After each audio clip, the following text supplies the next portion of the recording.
You are not lost.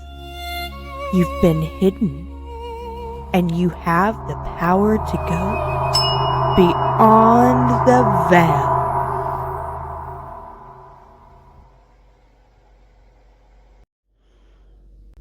Hey Celestials, welcome back to Beyond the Veil. Today we're talking about something simple and life-changing. Your energy is currency. You spend it, you save it, you leak it, you invest it. And whether you realize it or not, your life shows you the receipts. So in this episode, I'm going to show you how to stop leaking energy on the inside, how to reset your core, and how to start spending your energy on what actually creates peace and progress. Because at the Celestial Grove, we don't worship hustle, we steward power. What energy currency actually means. Let's make this super easy. Your energy is your charge. It's your inner battery. It's the tone you're walking around with on the inside. And life moves from the core outward, meaning how you feel and think at your deepest levels shapes what you notice, what you choose, and what you keep attracting.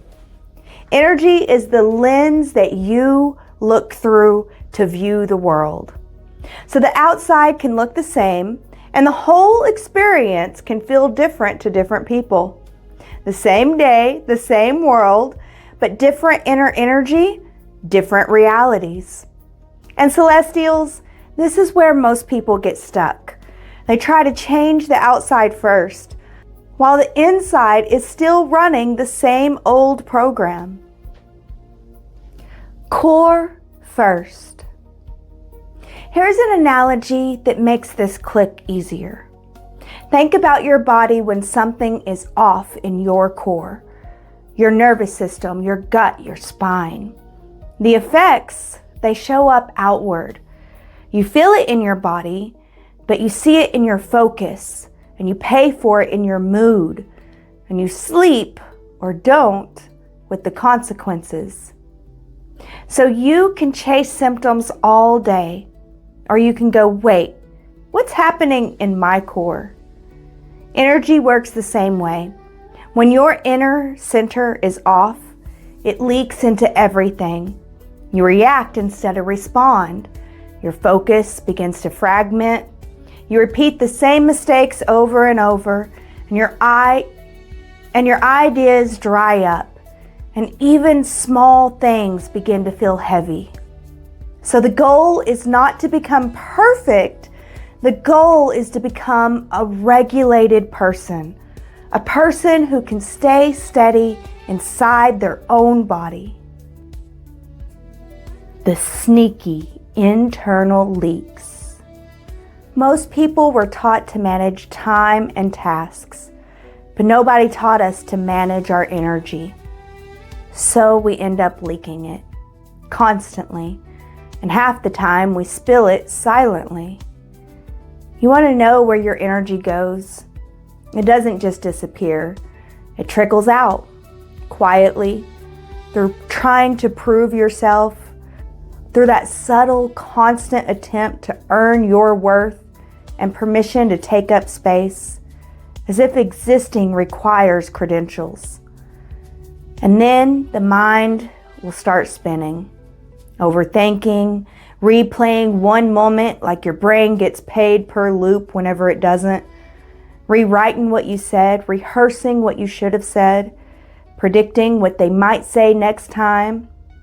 You've been arguing with someone who isn't even in the room, but your body, it doesn't know that it's imaginary.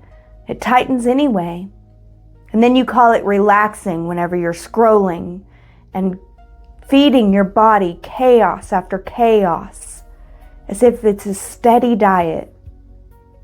You call it staying informed, while your body calls it a threat.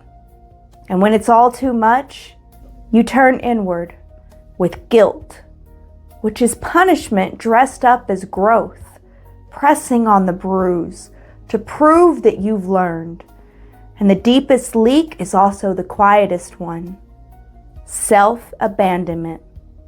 The moment when your body whispers no and your mind overrides it with a yes, you feel the contraction. You know the truth, and you left yourself anyway. That's where the currency goes. Not in the big dramatic moments, but in the tiny betrayals that no one else can see. And once you can see that, the next question becomes simple. Who has access to your energy? What thoughts get access to your energy? What stories are gaining access to your energy? And what people will get access to your energy? This is why we need boundaries, beloved celestials. Boundaries are not walls. Boundaries are filters. And internal boundaries come first. Because if you can't hold a boundary with your own thoughts, other people will rent space in your mind for free. You can't attract without emitting. Now, let's talk manifestation for a second, without making it too weird.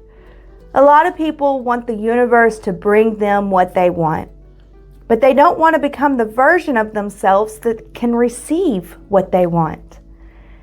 They want to attract without emitting or focusing on their energy at all.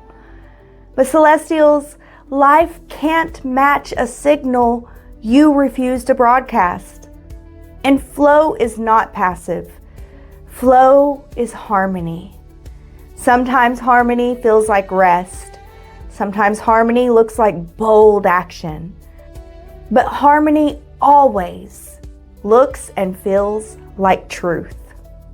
The filter, peace or progress. Here's a tool that you can use immediately. If energy is sacred currency, then every spend has a question. Does this yield peace and progress?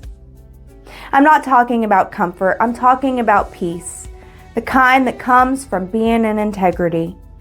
And I'm not talking about grinding, I'm talking about progress, the kind that comes from one true step at a time. So when you catch yourself spiraling, proving, rehearsing, scrolling, ask, is this buying me peace? Is this buying me progress? And if the answer is no to either one of those, that's your cue to come back to your core, because your yes carries your authority and your no carries your peace. And that starts inside of you first. Beautiful celestial souls, your energy is sacred currency, and you don't owe your life force to anyone or any thought that you think. Regulate your core.